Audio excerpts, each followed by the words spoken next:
Good morning and welcome to the Return Homestead. My name is Mike and my wife Marty and I homestead 6 acres in northeastern Kentucky. Today we're trying to stay indoors. It's probably going to be the last day of super frozen weather we're going to get for a bit.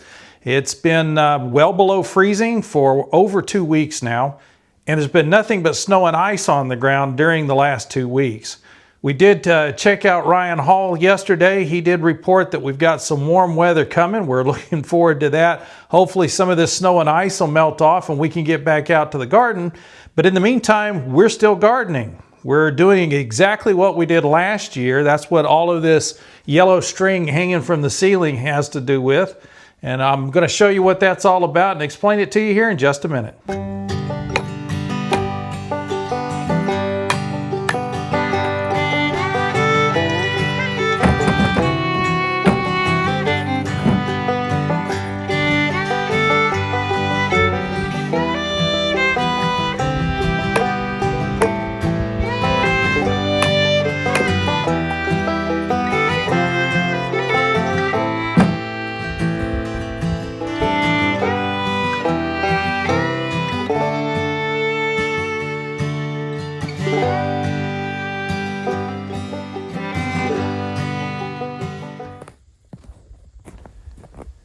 With all this return to labor, we're also anticipating a return to spring.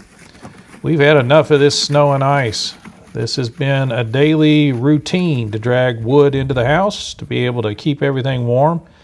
I enjoy the exercise. It's a lot of fun getting out and splitting wood. And I know it doesn't sound like fun, but it's a whole lot better than going to the gym. Helps you stay in shape throughout the winter. Provides plenty of good heat inside of the house.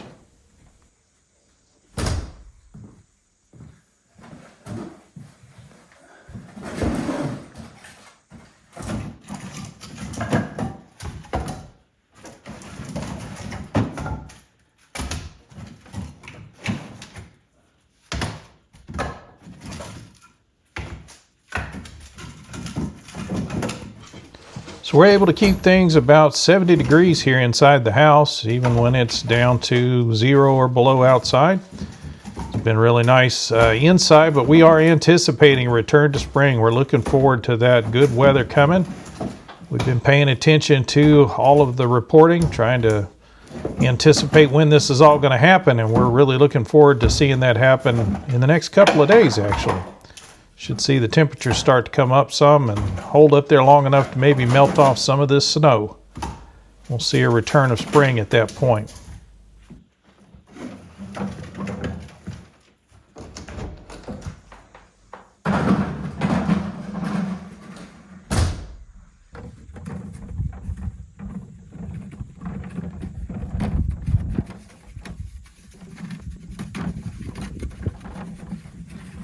All this work on snow and ice hasn't been without its dangers and its injuries. I've taken 2 spills so far, both of them quite painful. So I did take time to clear off some of the grass, at least clear a path up the hillside here where I have to go to get the wood. And there's a couple of other spots getting up to the silkies that I've cleared some of the snow off of the hill just to make it easier to walk. So we're definitely looking forward to that return of spring.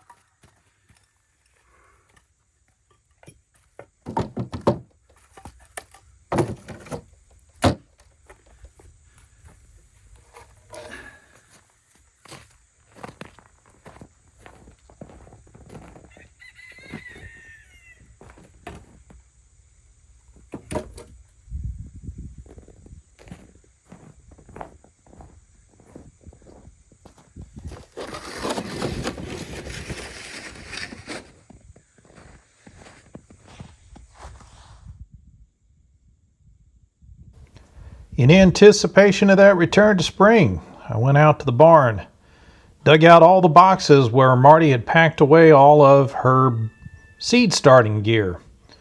So we had some boxes that were specifically set out on the front porch where she had started all the seeds last year.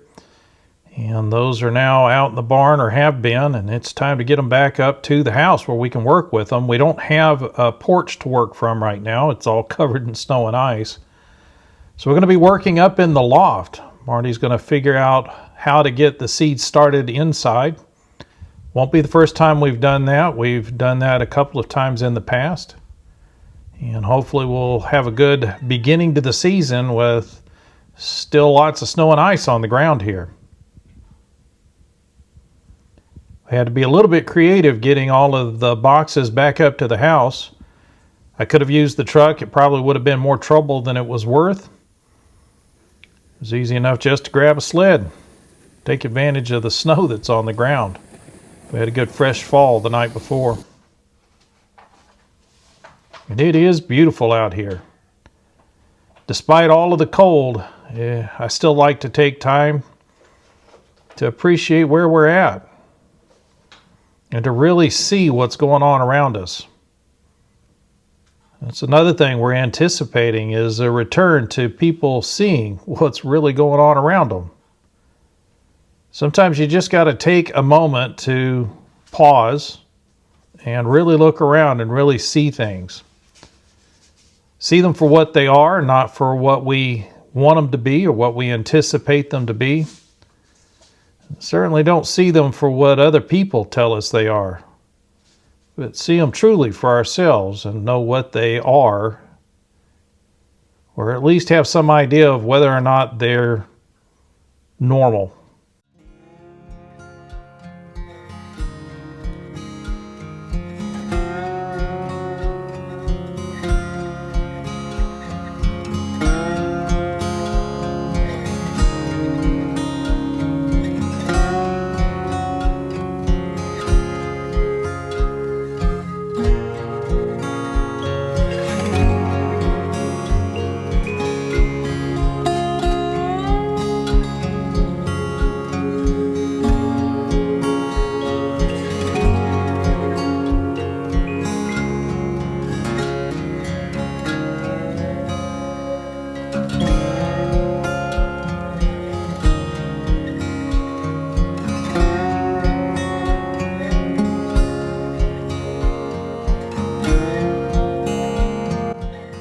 All we're doing today up here in the rafters is really returning to gardening. We do the same thing every year.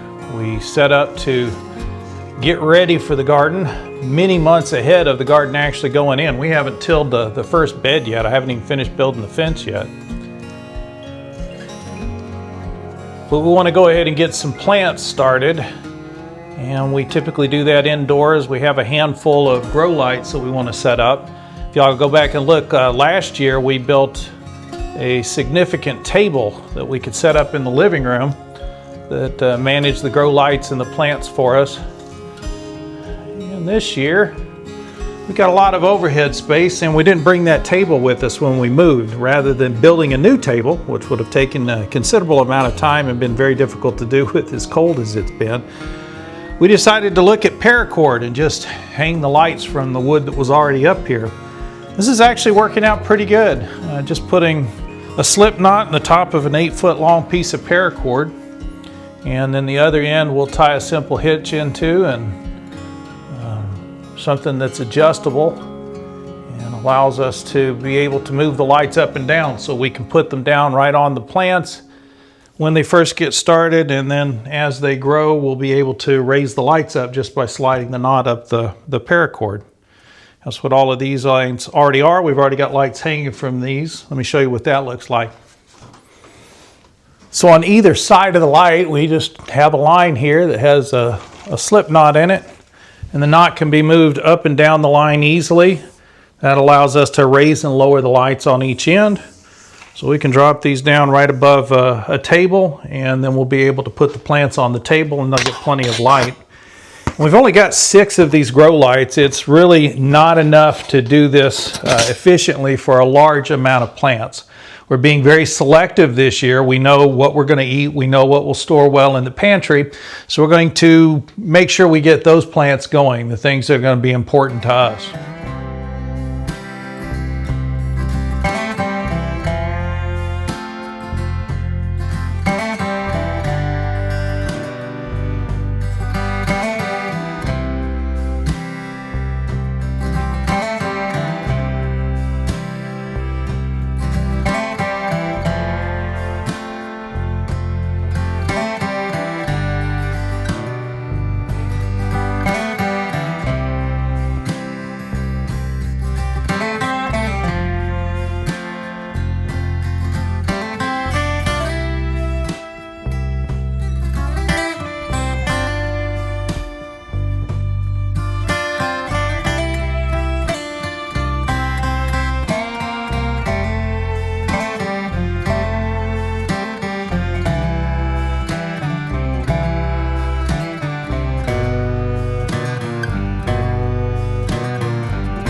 So although these ropes or these paracord lines are only 8 feet long, we had just enough of the paracord in a 100-foot roll. So that wasn't exactly 100 feet that we bought, but it was just over $7 at Walmart. So a very inexpensive solution. Would have cost me at least 10 times that amount to build a new table, and would have taken quite a bit more time. This has only taken a couple of hours to get all of the paracord cut and get the ends secured so that they don't fray and get everything tied up. Now we just got to get it plugged in. And although there's snow and ice still on the ground outside, we are ready to start gardening inside. We've got the table completely covered with grow light now, so we can get seeds into pots and pots into trays. Get those trays up here on the table. I am going to put a tarp under here so we don't do any damage to the wood floor. And then all of these knots are adjustable, so we can raise and lower the lights as we need to either increase the intensity or give the plants more room. So keep an eye out for the next video. Marty's going to be going through our seed collection. She's going to figure out what we need to start growing right now to be ready in the springtime to get plants in the ground. She's going to be looking at our pantry to see what we've eaten, what we haven't, to make sure that what we put here on the table makes the most sense for us. We do appreciate you joining us on the Return Homestead today. If you haven't subscribed to the channel yet, please take a moment to do that. And while you've got that window open, would you hit that thumbs up icon? That'll let the algorithm know you enjoyed the video and they'll share it out with more people. Keep an eye out for the next video. Marty's going to be going through the seeds that she's putting here on the table. And we'll see you next time.